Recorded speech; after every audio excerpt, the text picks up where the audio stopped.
Daniil could hardly believe he had ended up here. He couldn't remember how he got into this psychiatric hospital. Everything around him was shrouded in a thick fog. The weak light coming through the windows, through the gray, dusty glass, filled the room with a gloomy, almost otherworldly glow. The walls, with their peeling paint, hinted that life had once thrived here, but now this place seemed dead. But Daniil was not alone. He could feel it. He saw shadows flickering at the edge of his vision, heard strange rustling and indistinct sounds coming from behind the doors. This place lived its own life, and that life was alien and terrifying. He sat on an old, creaking chair, facing white wooden doors with the sign Dr. M.R. The plaque dangled from one hinge, ready to fall off.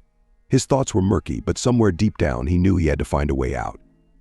Something was wrong within these walls, and it was getting closer with every passing moment. The first night was spent in sleepless torment. Time seemed to have stopped. The clock didn't move, the light outside the windows didn't change, as if there was no day or night in the world beyond this room.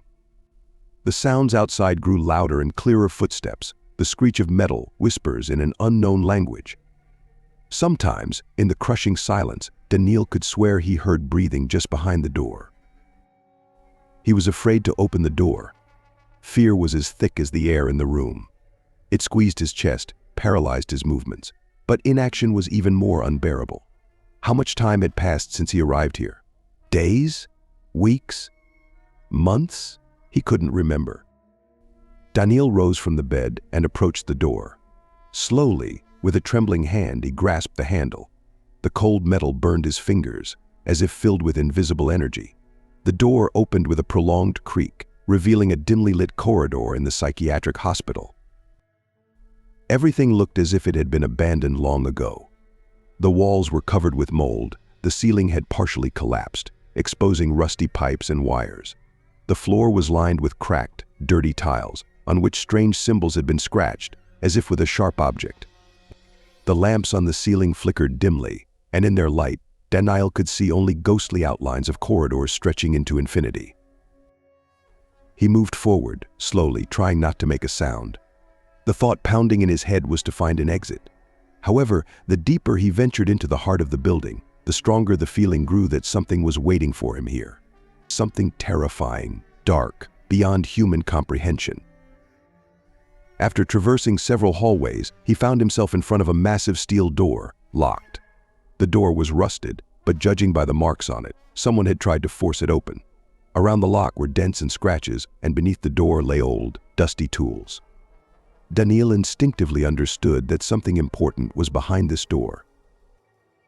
But before he could find anything to help him open it, his attention was drawn to a quiet rustling sound behind him. He turned sharply and saw what he feared most. At the far end of the hallway, in the half-darkness, stood a figure. Tall, with a twisted body and elongated limbs, it was staring right at him. Its eyes were hollow, like voids in its skull, and the skin on its face hung in loose flaps. Daniil froze in place, paralyzed with fear. The creature began to move slowly, as if unaware of its own movements, but there was a sense of intent in its steps. It was coming toward him. Each of its steps echoed in Daniil's head like thunderclaps. His heart pounded in his chest, his legs wouldn't obey, and his brain screamed only one command: run. The creature approached faster and faster, and Daniil, unable to bear it any longer, dashed in the opposite direction. He raced through the dark corridors, his breath coming in gasps, blood pounding in his temples.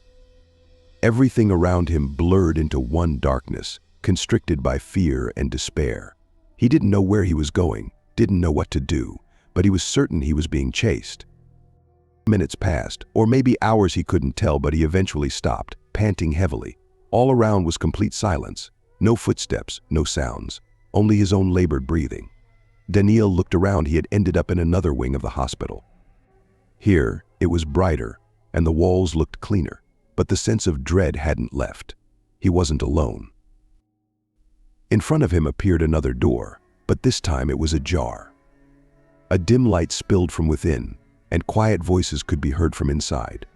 Daniil approached cautiously, listening. "He's close," whispered one voice. "We have to stop him," said another. Daniil's heart raced even faster. Not understanding what was going on, he pushed the door open and stepped inside. It was a room filled with strange objects, old medical instruments, books with incomprehensible symbols, mirrors that didn't reflect his face. In the center of the room stood a table, and on it lay something wrapped in a white cloth. The outline of a human body was visible beneath the fabric. "You finally arrived," a voice said from the corner of the room. Daniel turned and saw a man in a white coat. His face was hidden under a hood, but the voice sounded as if thousands of people were speaking at once. "You must understand. All this time, you weren't searching for an exit, but for the truth," the man said. "The darkness isn't outside, it's within you." Daniel froze. Fragments of memories began to surface in his mind. He suddenly remembered how he first came to this hospital, but not as a patient, as a researcher. He was trying to uncover the dark experiments conducted here in the past. But something went wrong. He had become part of those experiments. They had changed him, turning him into a carrier of the darkness. "Darkness under the skin," Daniel whispered, realizing the full truth. He was not the victim, but the cause of everything happening. The body under the cloth on the table stirred. It was him, an exact copy of himself, but with empty eyes and pale skin. Now he was meant to take his place in this world. Hopelessness enveloped him as he understood that there really was no escape.